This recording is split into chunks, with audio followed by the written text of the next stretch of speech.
like the actual episode. Yeah. Welcome back to another episode of Too Much Pod Tar, and I'm back again with Joey Ricotta for this day in baseball history. A few things going on today, the day after 420. How's it going, Joey? Hey, good, man. How's it going? No, not bad. Gotta get this post joint episode out.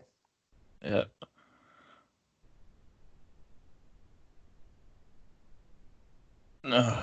Yeah, so let's see. Yeah, first thing is big for you. Jake Arrieta tossing a no-hitter in 2016.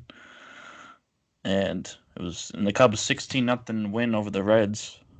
And Arrieta actually was only the second to Johnny Vandermeer, who had thrown consecutive no-hitters in 1938. Of course, the only one to do that, but Arrieta joined him as having no losses in between no-hitters, because Arrieta had not lost his last 17 starts since his last no-hitter the season before, 2015. So, pretty good company for him there.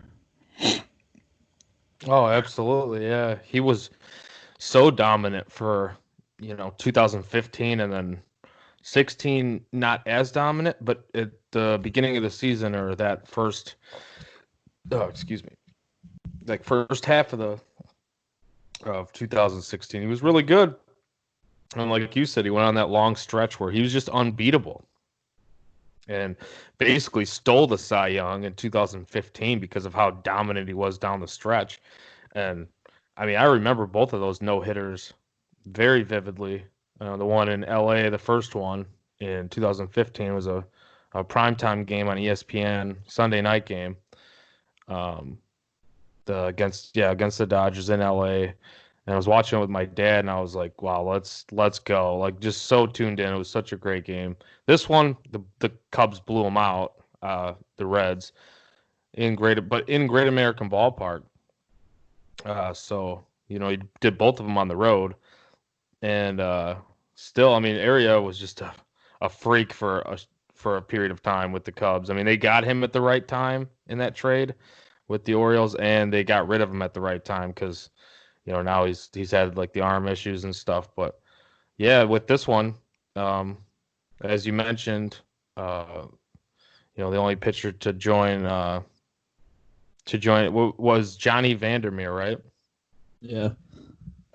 But then he was also with this, he joined Larry Corcoran and Ken Holtzman as the only Cubs pitchers to have multiple no-hitters in Cubs history. So that's also pretty cool. Yeah, definitely. Jake Arrieta in pursuit of his fourth win. One bounce to Bryant.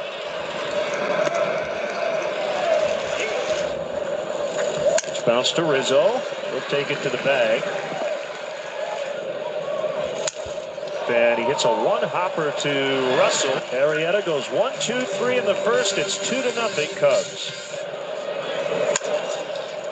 Bouncer to Bryant. And he gets him. And he chased one, and I think he thought he got a piece of it, but he did not. So that is out number 2 and Arrieta's first strikeout. Runner goes on the 3-2. Swing and a miss. Inning over. Fly to right. Hayward. He struck him out on a fastball. Again, that high strike. Finnegan frees a little bit and runs back over the plate. Bryant bounces the throw, but it's there in time. And Jake Arrieta, hitting the Reds through 3. Here's the 1-1. Inside. Ross throws to first. He got him. David Ross picks off Eugenio Suarez with a perfect throw to Rizzo. 2 down. I'm sorry, make it 1 away, but a perfect throw by Ross, picking off Suarez. Diving stop, Rizzo, and they get Votto. The 1-2. Big chop left side, glove by Bryant, cutting in front of Russell, throws to Rizzo to end the inning. Score at 5-3. Reds still without a hit. We go to inning number 5. Swing and a miss.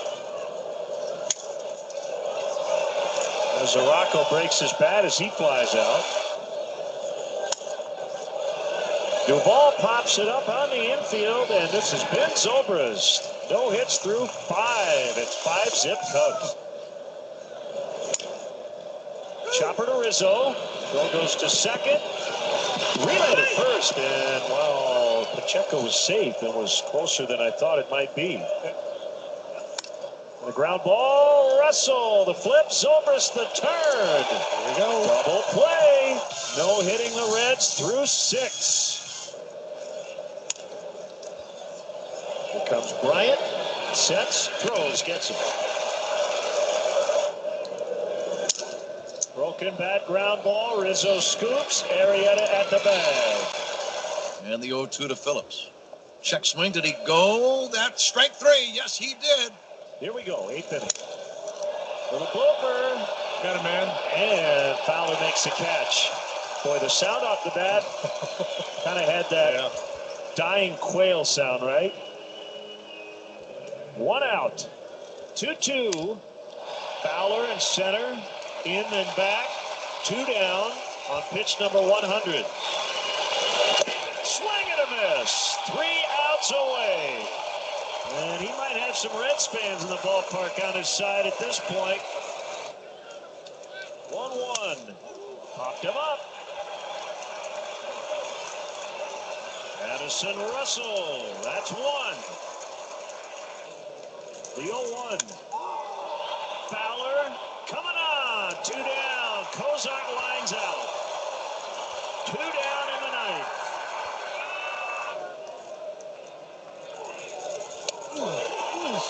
One and 2. Oh, could have been. Wow. You could easily have rung him up there. Here comes the 2-2. In the air, this should do it. Jason Hayward makes a catch. It's a no-hitter. Jake Arrieta has done it again. That was fun. His second no-hitter in his last 11 regular season starts. I'd say the sky's the limit. Maybe the universe is the limit for this guy. Remember, this is a guy who a few years back was lost at sea. Look how stoic he is as he watches it, and then finally the release of emotion.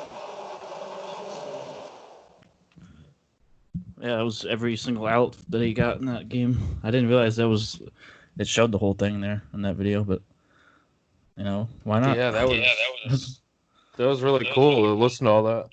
Yeah. And just like replay it in my head too. Like I remember that last when he's like, "Oh, you could have rung him up there." Yeah. It's like, whoa, that was a good pitch. I remember I was like, what the fuck? Like getting pissed. Like if he blows it after that, I'm gonna be so pissed. Oh yeah. It was like that should have been a strike. Yeah. And it was cool to hear him say, I think he's got some Reds fans rooting for him at this point, because I mean they had nothing going for him in that game, so why not? Like let's see something fun. Yeah. Let's see history while we're at it, getting stomped on. All right.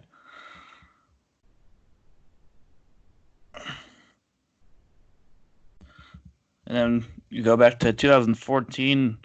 Ike Davis, he hit his second grand slam in April of that year, and it was with his second team already that season, and he was the only one to ever do that, to hit 2 grand slams for 2 different teams in 1 month, and He started out with the Mets and then was traded to the Pirates. As on this day, he hit that grand slam with the Pirates. So, kind of a weird stat, but because most people don't get traded in April. Yeah, it's a weird time to be traded for sure. Yeah. Not even. That makes you wonder what did they get back for that? I didn't. I don't remember. It was probably nothing much, really, because I mean Ike Davis. He's nothing. Yeah, right. He didn't turn out to be much, but not really that important, I guess. But. Well, it was a player to be named later, and the player to be named later ended up being Blake Taylor. I have no idea who that is. So doesn't ring a bell to me either. I guess some questions are better left asked unasked. Well, better left off unasked some questions. I shouldn't have even asked them. Well, then it's not even a question. Yeah, that's the point. Shouldn't have asked it.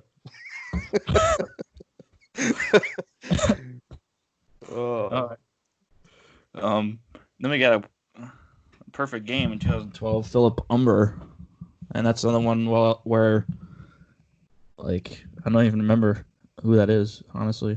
I mean, I remember, but I mean, like, he's just such an obscure guy to throw a perfect game. He really is.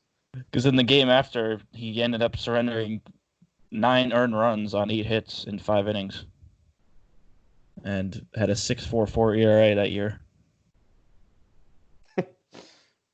So yeah, he wasn't anything that special. It was like it was really, really strange that he just okay, here's a perfect game.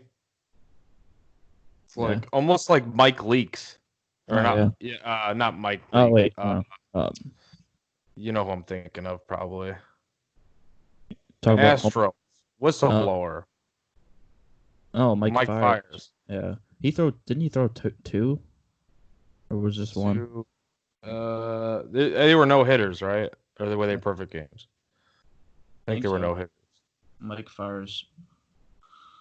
But either way, it's like, I mean, I know he's better than Phil Humber, but like, it's like that's what it reminds you of. Like, who is this? He's not that good. Like, well, how is he getting a no hitter right now? Yeah, even the last one he had. It's like with Homer Barely too. Oh yeah, it's like his name is Homer. Should be giving up home runs. Right. But that was Humber was the third White Sox to throw a perfect game, joining Mark Burley and Charles Robertson way back in 1932.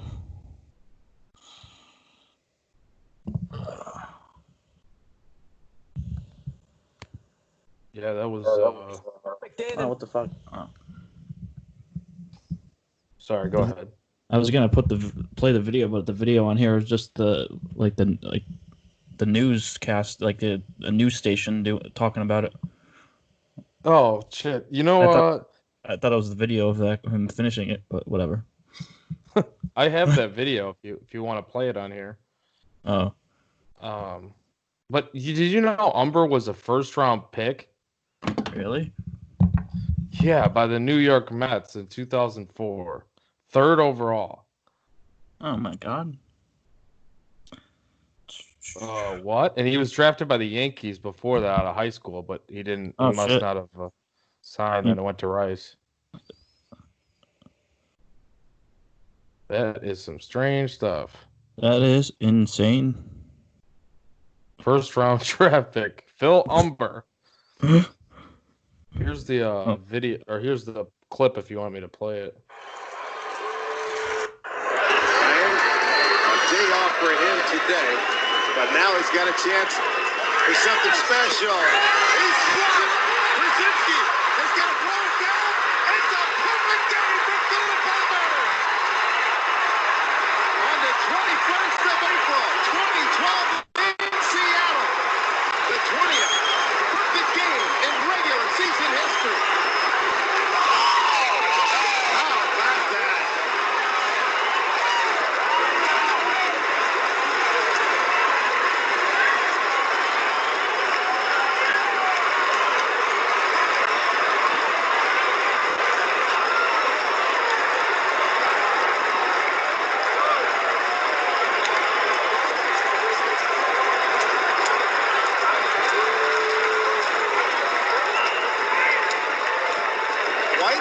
Dodgers win it 4-0 on a perfect game.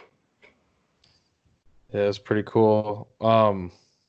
It's crazy because if you watch the video, Brendan Ryan was like freaking out over a check swing that was the last out of a perfect game. He like jogged halfway down the line. Pierzynski threw it to first and got him because it got past him. He chased it down and then threw it to first. And then Brendan Ryan turns around. He's like yelling, flipping out at the umpire about because he called him out at home. It's like, what? Or he said he went around at home. But like, what are you doing, dude? Like, why are you freaking out about this? No. I don't know. It was really weird.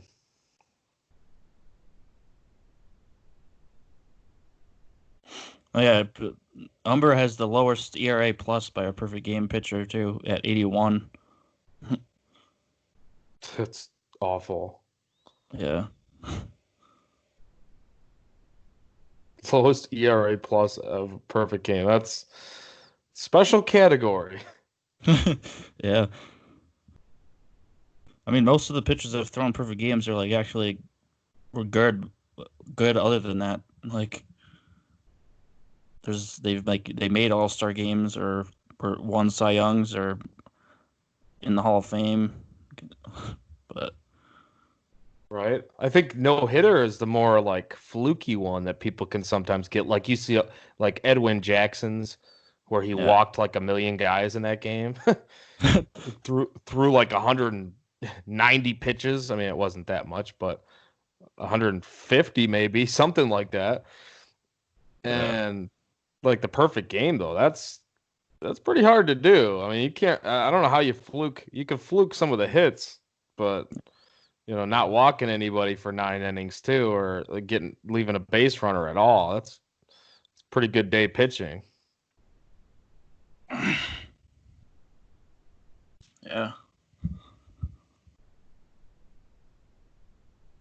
That's why he was drafted in the first round that game. Oh yeah, just for that. It was like they knew he was going to do it. Yeah, right. When was even was that? that? He just didn't do it with the Mets. No. What were you saying though? When was that the last perfect game, or was there something other after that? I forget. I think there was one more recently. It was the King Felix.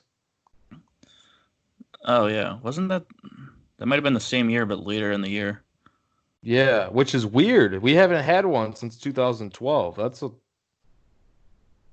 That's kind of a long drought, I think. I don't know what the longest drought for perfect games is, but yeah, but I feel like it was like those few years, like we had like a bunch of them in a row. Oh yeah, that's true. Yeah.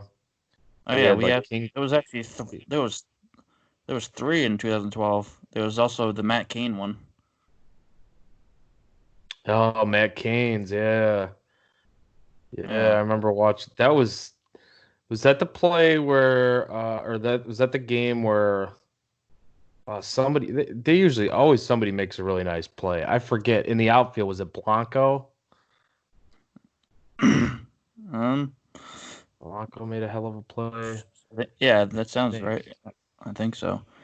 And they had Adriana at third base. The last play of the game, the last out of the game, that was actually not an easy play too, from what I remember. It wasn't like a diving stop or anything, but yeah, it wasn't an easy play. I think it was Adrian's at third. I don't know. My memory, who knows? Yeah. Yeah, but we had the Roy Halladay in 2010, and then 3 in 2012, and then what's it called? Dallas Braden in 2010 too. Mark Burley in 2009. So it was like those 3 years. Yeah, there was quite a few of them in that little span. Maybe that's why it feels like there's been such a drought, because there's not that many in history. Yeah, there's like 22. No, 20. Yeah. Yeah, 23, 22. 22, 23, 20.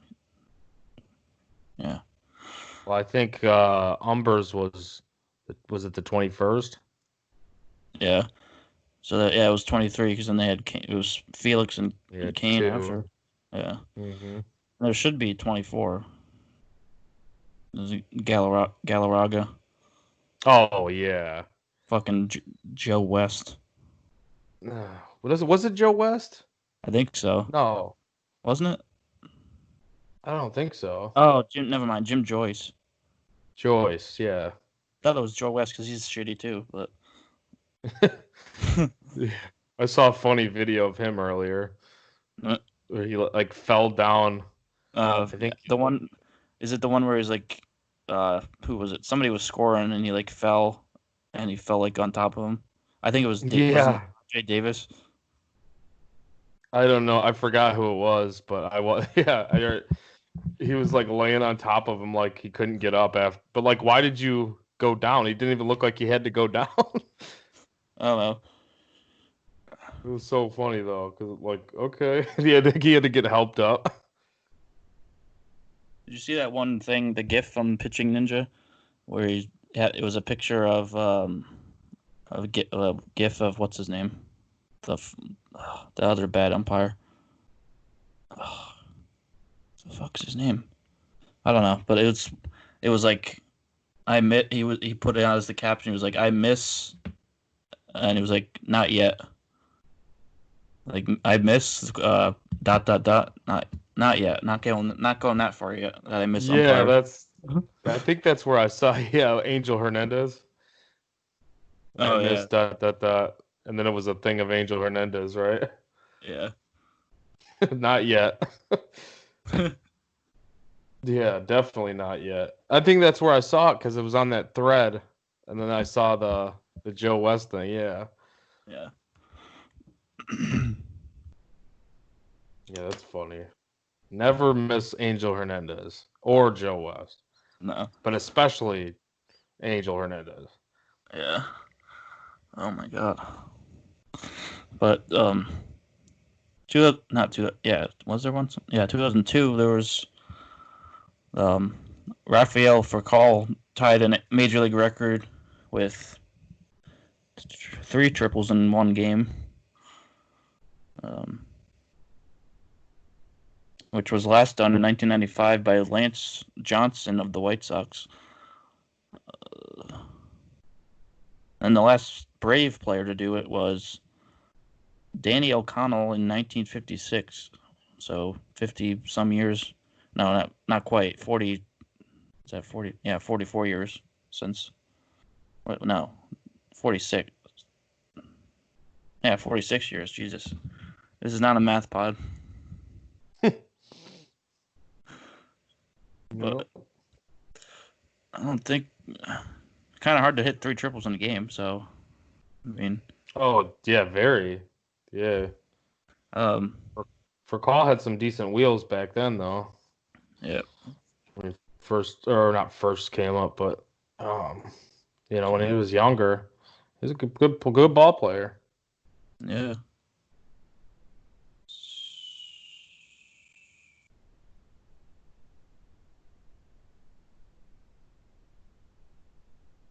Yeah, I think there's been like, what is this? Yeah, I see some. There's been 29 times that a player has hit 3 triples in one game.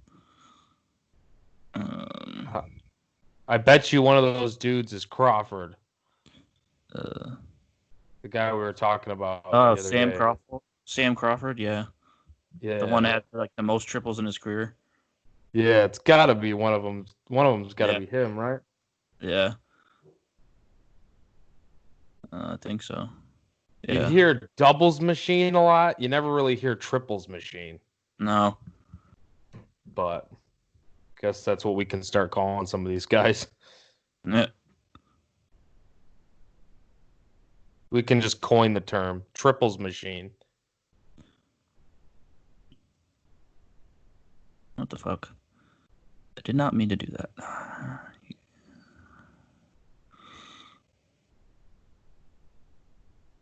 Yeah, 309 triples in his career. That's insane. Oh yeah. 20. He had 26 in a season.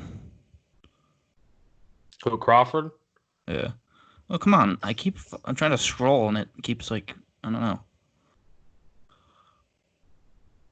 Um,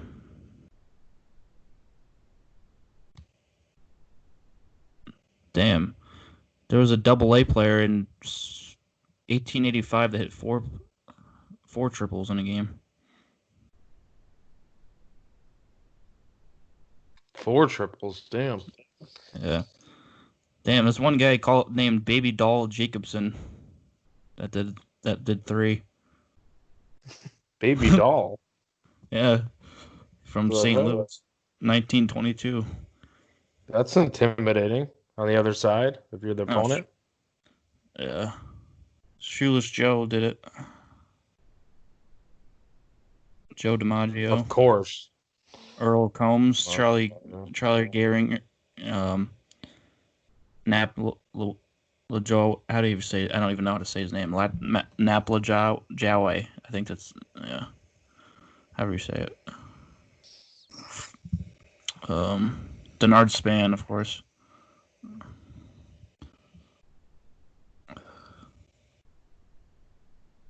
Willie Mays. Yeah. A lot of good names on that. Mm-hmm.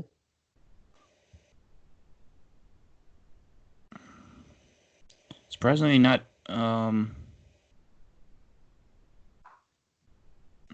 Ichiro. Yeah, you would have thought he would have done it. Yeah, he might have done it twice. I don't know. No, I don't think he's on even for twice. See, he probably hit a triple, and then he bunted or he slapped base hits to left field the entire rest of the game. Yeah.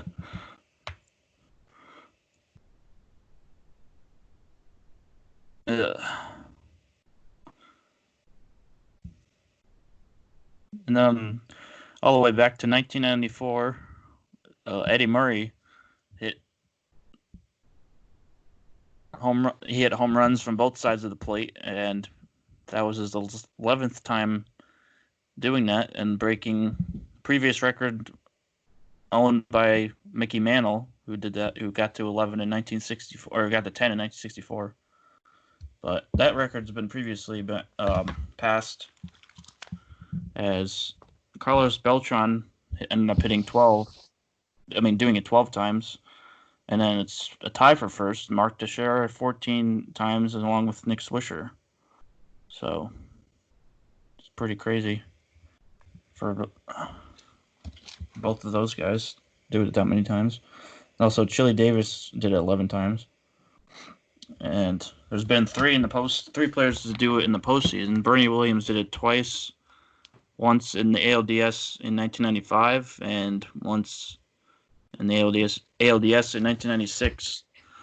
And Chipper Jones in the 2003 NLDS, and Milton Bradley in 2006 ALCS. So, Yeah, pretty cool stuff. switch hitting machines. Oh yeah, it takes a special type of talent to be able to hit from both sides of the plate and for power from both sides of the plate. Yeah. You know, because not being the natural hand hitting for power. I mean, I don't even know. I would never be able to do it. I tried it, never could. You know, even just lowly baseball, like not professionally. I mean, professional baseball. These guys are hitting for power from both sides, and it's crazy. Yes. It really is special. Yes, sir.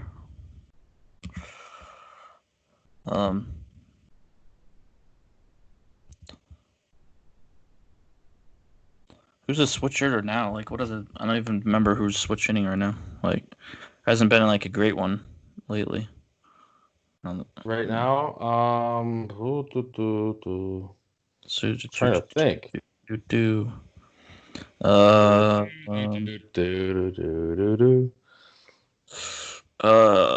can't even remember who the hell is a switcher right now. Yeah, it's tough to think about because, well, I mean, there's guys that I guess Ozzy Albies, Ketel Marte. Is Albies a switcher? Yeah. Is he? Yeah. I guess. Albies is. Yeah. Then Marte, I would consider him who else? a really good switch hitter. Yeah. I can't think of anybody. Mondesi, Adalberto Mondesi. Oh, yeah. But I mean, we still have to see more from him. But I mean, all three of those guys are young. Yeah. But I'm trying to think of who else.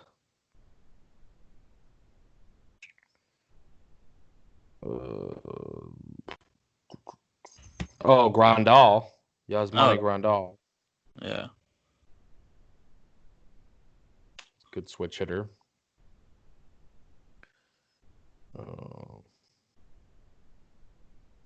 So there's not many. Yohan Moncada was a switch hitter too. Yeah, it's just kind of. I think it's kind of fallen out. Like, there's really nobody, not as many switch hitters as there used to be. Yeah, definitely not as many.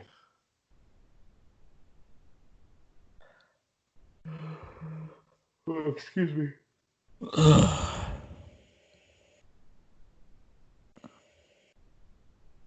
Oh, Tommy Edman is one too. Yeah,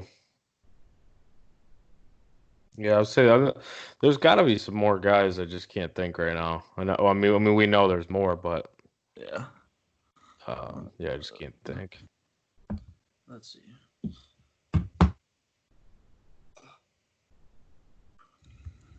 And all the way to 1972, the Rangers played their first game in history after. Oh, sorry, we missed a big one. Oh, did we?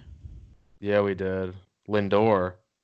Oh, what? How did I forget that one? Yeah. Lindor's definitely a big one, and then his teammate too, Jose Ramirez. Oh, yeah. I mean, I guess there's still some decent ones. we just, I don't know. It seemed like it was a little bit more common, I guess, before, I guess. But Rangers played their first game after they had been the second Washington Senators team, as they were an expansion team in 1961 as the Senators, and then 11 years later they became the Rangers. Arlington expects $100 million in new tourism business this season through such attractions as Seven Seas, Six Flags, and Lion Country Safari, and now, of course, the Texas Rangers. Baseball is what's on everyone's mind in Arlington and the Dallas-Fort Worth area today.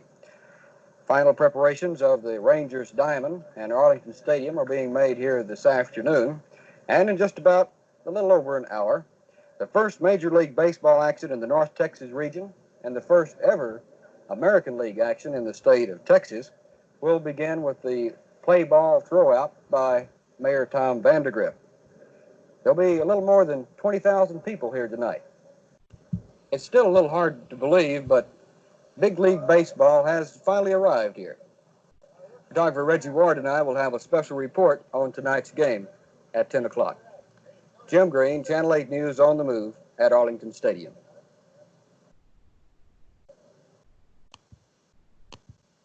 Yeah, well, I kind of expected a ball game like that. The hitters, of course, are behind, and I surprised myself a little bit by being that strong. I think Messersmith felt the same way. But, I pitch my share of those ball games around here. I realize it, and I know what I'm up against, so I just pattern my pitching that way. How long do you think it will take before the batters do get that timing back? Well, I thought 10 days. But now, again, there are individual cases where it's not nearly that long, and then there's other cases where it'll take longer, depending, of course, if the guy's platooned or not. Do you learn something about the ball club the second time out from season to season? Now, you'll be facing California for the second time. Will you pitch them any differently than you did out on the West Coast? In some cases, yes, and others, no. Your young rookies, of course, so you're going to pitch the same way until they prove you different if you're getting them out. Other guys, like your better hitters, they change from year to year. They look for a ball a little more. Maybe they change their pattern of hitting a little bit, and you kind of work this as you go along. Just a continual guessing game, isn't it? No question about it. Are you excited about opening the season at home? Very much so. We've, of course, looked forward to it for a long time, as everybody else has, and it's finally come to that point now. And certainly, let's get it on the road and let's get into a good routine here so we can start winning some ball games. You know, Frank Howard, in his first workout here during the strike, looked around and said, it's a pitcher's ballpark. You're smiling as though it might be. It might be. Again, I hate to make any early predictions because I haven't pitched here yet, but all indications point that way because of the prevailing wind and because of the size of the ballpark. Of course, you still got to pitch right, and you still got to keep the ball in the park regardless of how big it is. Yeah, pretty cool to listen to some of those old clips like that. Yeah, definitely. Who was that talking at the end, the pitcher? I couldn't tell who it was. I don't know. Didn't say. Yeah, it was cool. That was cool to listen to, though. Yeah. Yeah. And it was actually they were being managed by Ted Williams at that time. Oh, okay. But that wasn't him talking, though. No, I was a pitcher. I forget who. I don't even know who it was, though. Rangers. I'm going to look up their roster from 1972. See what the hell.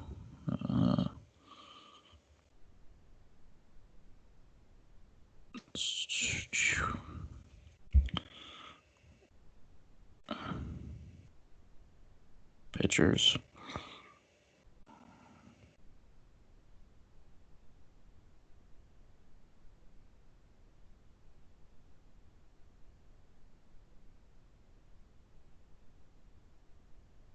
I don't know.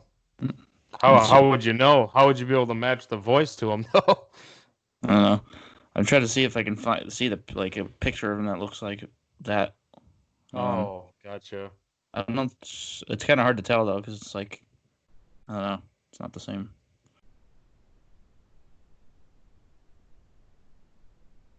No, not him.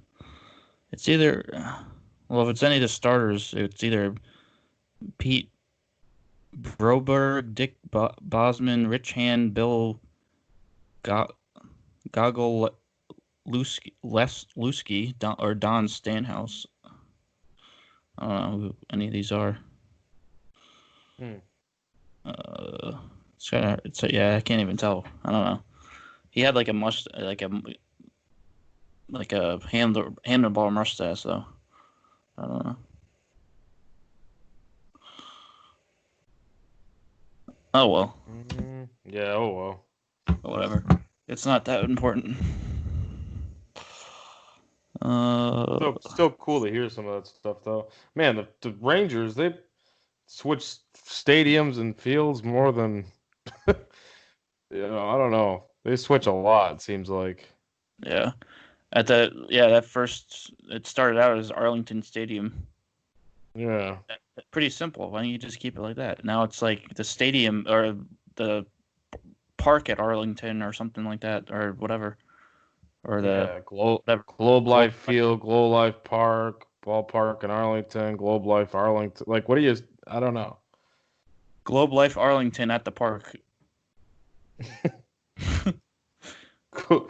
Then after that, it's Globe Life Field in Arlington after dark. Like, I don't know. I don't know.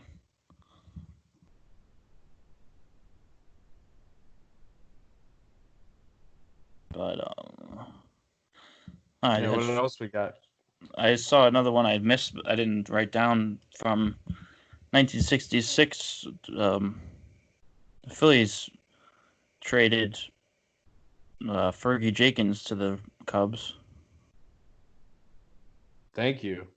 Yeah, they got Larry Jackson and Bob Bull in return for Jenkins and Adolfo Phillips and John Hernstein.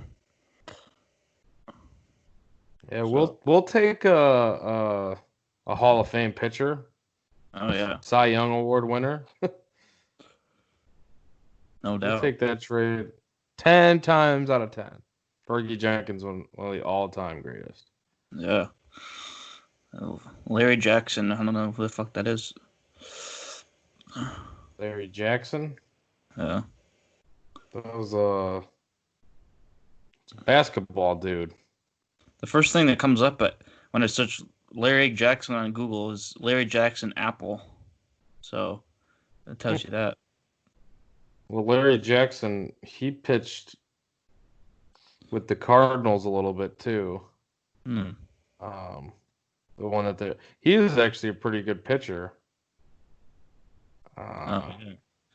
But he was at the tail end of his career when they traded when the Fergie Jenkins deal went down. And Fergie was just taken off. Yeah.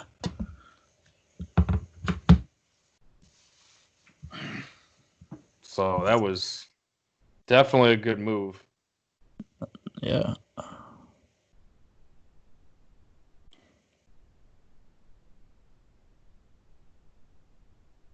Yeah. Who's the basketball dude that I was thinking of? See the coach? Or Larry Jackson basketball? Larry Jackson? I don't know.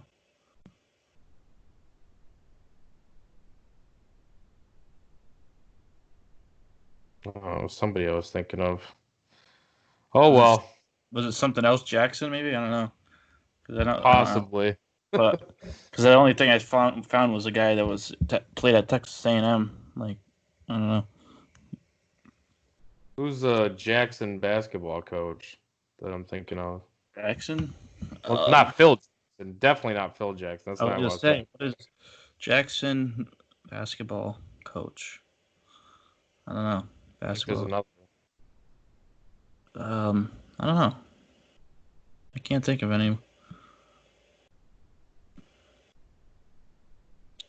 Or he's a college coach or something.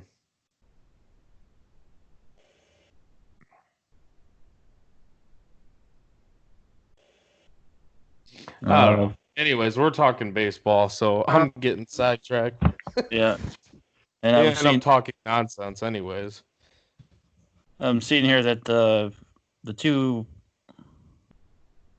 guys that the Phillies got, they combined for a 47-53 record that year, while Jenkins, he won 20 more games for 6 straight years. So, yeah, we know who won that trade. Oh yeah, Fergie's pretty cool, man. Like on Twitter and stuff. And he was looking out for. He just put out a tweet. He's not even verified on Twitter. Yeah, get the man verified first of all. But he's 77 years old, so I don't know when he actually started Twitter because I don't think it was that long ago. And so maybe that's why that he's just not verified. I don't know, but anyways, he was like raising money to try to help pay some of the spring training workers, some of the at the facilities like in Mesa and stuff, like the Cubs spring training workers at the ballpark and all that can't work obviously right now. He was trying to raise money for those employees on Twitter and through another outlet too. But yeah, man, he's just a good dude. Like I like Fergie a lot. Good dude, great all-time pitcher. Yeah. Yes, I'm seeing that he started his account in November, so last November. Oh, okay. So, makes sense. Yeah, definitely. And then another team that changed names and moved as they moved somewhere else was, and again, Johnny's going to be upset. He's not on. That's the Washington Senators became the Twins in 1961. So kind of, it's pretty crazy. It's the same day. Both of the Washington Senators teams moved and became a new team. Right? Like, that's crazy.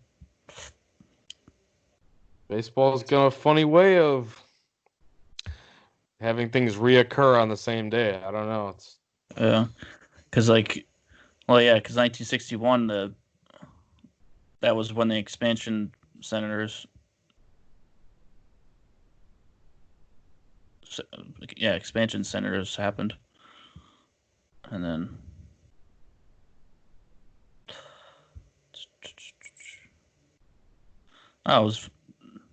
the Twins actually played the expansion Senators in 1961 too, in their first home game. That's wow. That's pretty ironic. Yeah, and they lost. That's really weird. Wow. A lot of stuff connecting around. Mm-hmm. It's a big puzzle.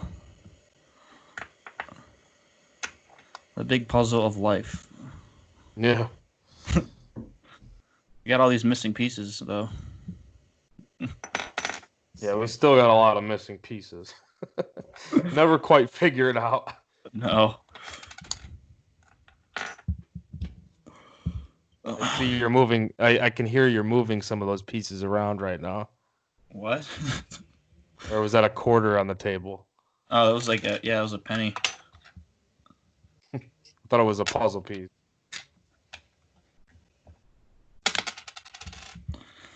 Anyway, let's see what else happened. You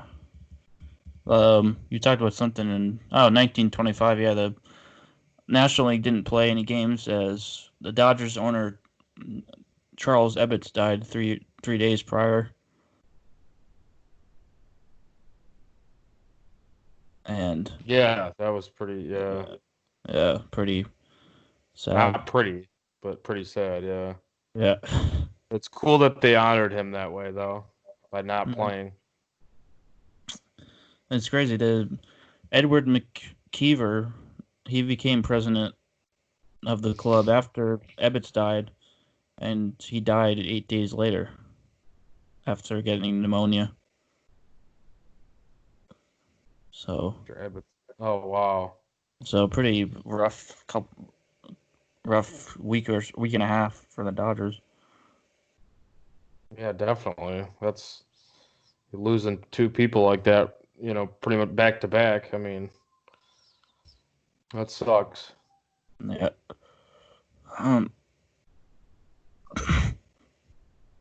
Oh, there was another thing positive for the Dodgers though that happened. Oh yeah. On this day in 1955, they won a then record 10th straight game to begin a season. And then, of course, we know what they did later on in the year. They ended up winning the World Series, and they knocked off in 7 games, winning 4-3, obviously the series, over your New York Yankees. Oh, man. Sorry you didn't want to hear that, I know, but I had to bring it up because you're a Yankees fan. So... yeah, but that was their first ever World Series. Really, it was they were the Brooklyn Dodgers. Yeah. Yeah, sir. Yeah. And then they had some interesting players on that team. Obviously, Jackie Robinson, Pee Wee Reese, Roy Campanella, guys like that. They had obviously a pretty good squad. squad. Gang. Sandy Koufax. Can't forget about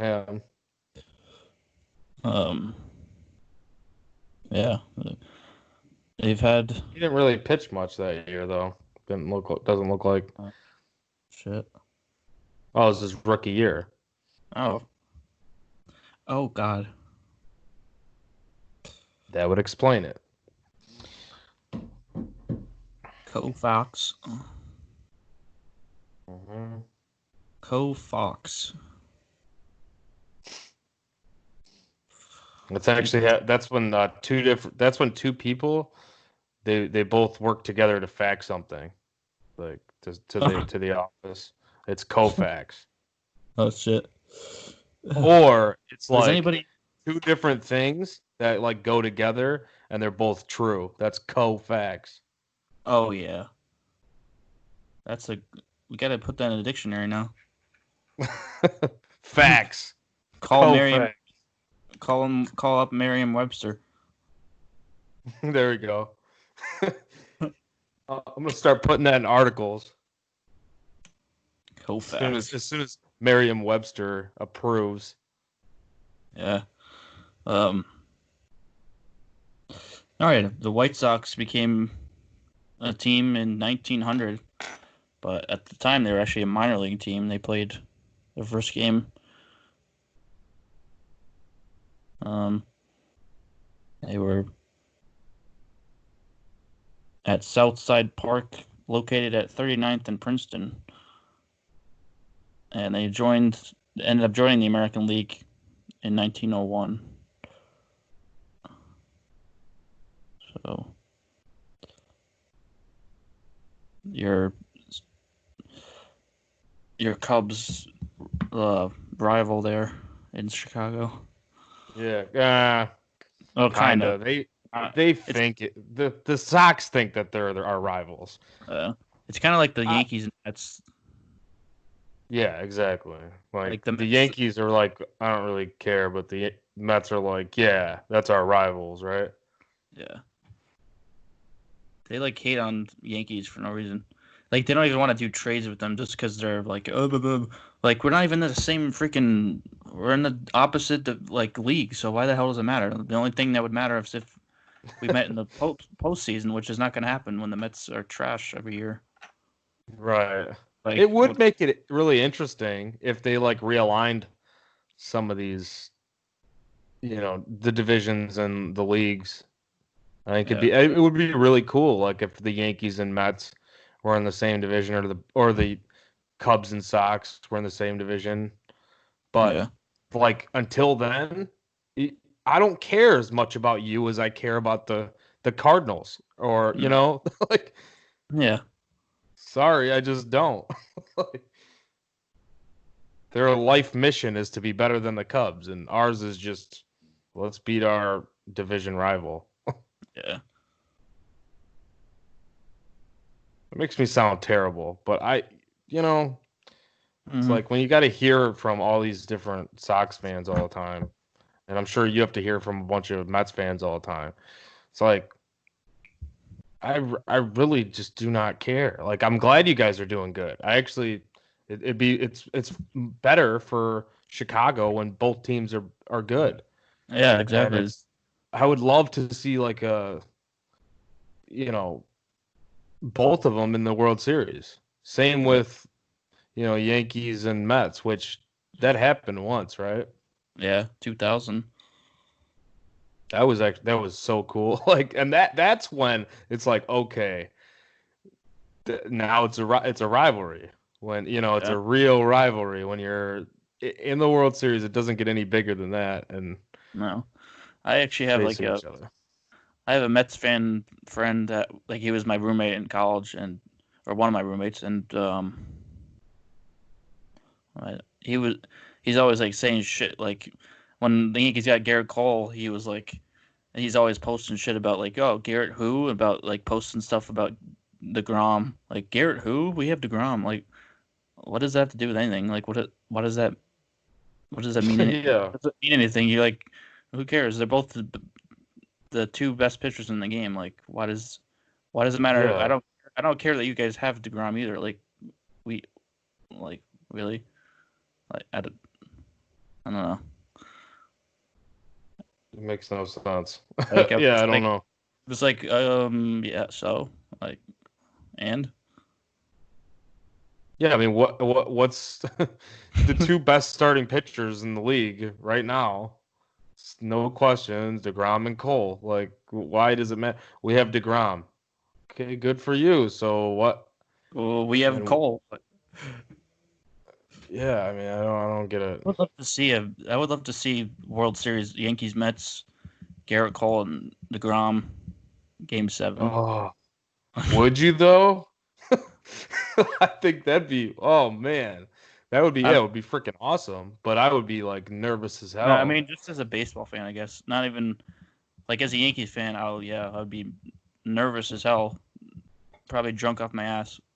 But just as a baseball fan, great game to watch. As a non-biased baseball fan, I would be really excited. I guess I'd rather be not Game 7, just Yankees winning like 5, so we don't have to worry about that. Just Cole, like they both face each other in like Game 1 and Game 5 or something. Game 4. There you go. Yeah, Game 1 and Game 4. You're like, all right, we'll take the series in 6. Sorry, DeGrom. Don't have to see you. Wouldn't want to be you. Dude, I would love to see that game though. Yeah. I would love being a non-fan of either team. Like and sorry, Alex, I'd probably honestly would be rooting for the Mets because they don't really win. Yeah. I would. So, yeah, I'm always on the side of the underdog, or not even really the underdog, but the team that hasn't won much, I guess, because I want to see that. Like I mean, we're doing a pod on the history of the day, but like just for the history of the game, like I would just love to see teams make their own history. And I mean, obviously the Yankees already have such a storied history, so it's like, yeah, you guys don't need to win a 28th, do you? Of course, I know you feel differently, but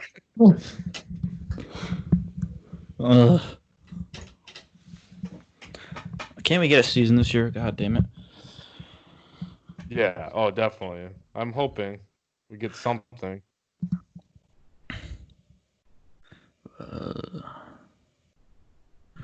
There's another one in 1898. Philadelphia Nationals pitcher. I didn't even know that was Philadelphia Nationals. Damn. But their pitcher, Bill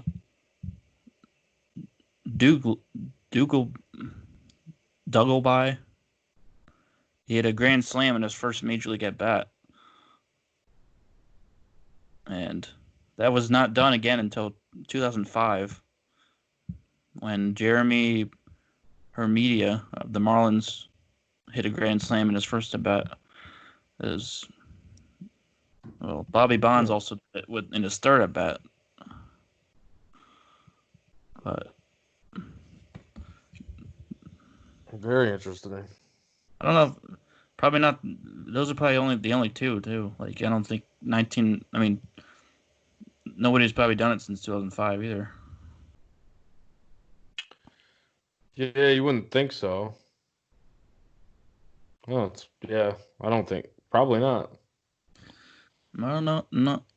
Oh shit! Yeah, there has. Wow, Kevin Kuzminoff in 2006, and Daniel Nava in 2010. Wow. Kevin Kuzminoff.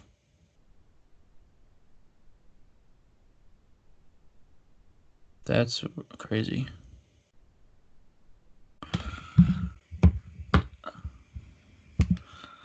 Kevin Kuz, I haven't heard that name for a while. No.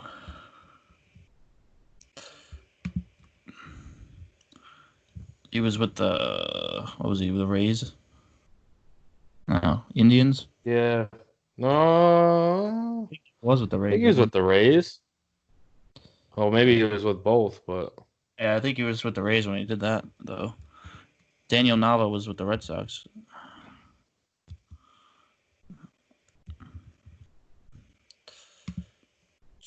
Yeah.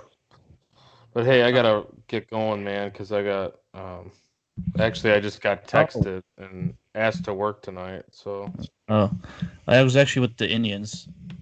It was the first pitch. Oh damn! Shut up, Ad.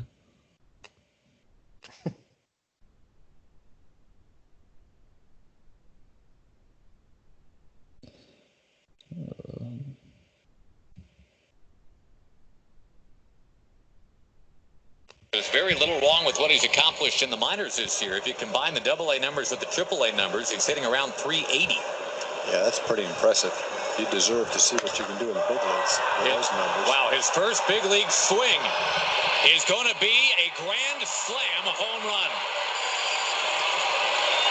Now there's one we'll have to research. First pitch in the big leagues is hit for a grand slam. There's got to be a question whether that's ever happened before. A lot of guys have hit a home run in their first at bat. Some have done it on the first pitch, but there can't be too many who have ever hit a grand slam on the first pitch that they saw in the big leagues. Wow. Well, we can kind of answer that. I don't know if Bill Duggelby hit one on the first pitch, but he did it in his first at bat. So, So, I don't know. But crazy stuff going on.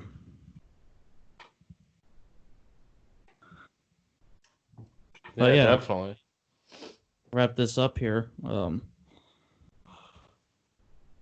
This will be continuing. We're doing this every day still, as long as we can. And just looking back on history, hoping baseball comes back at some point, and still waiting it out. That's it for today's episode. We'll be back again tomorrow. Either I'll be solo again, or somebody else will join me. And just a reminder, you can never have too much pod tar. Deuces. All right. Bye-bye. Bye-bye.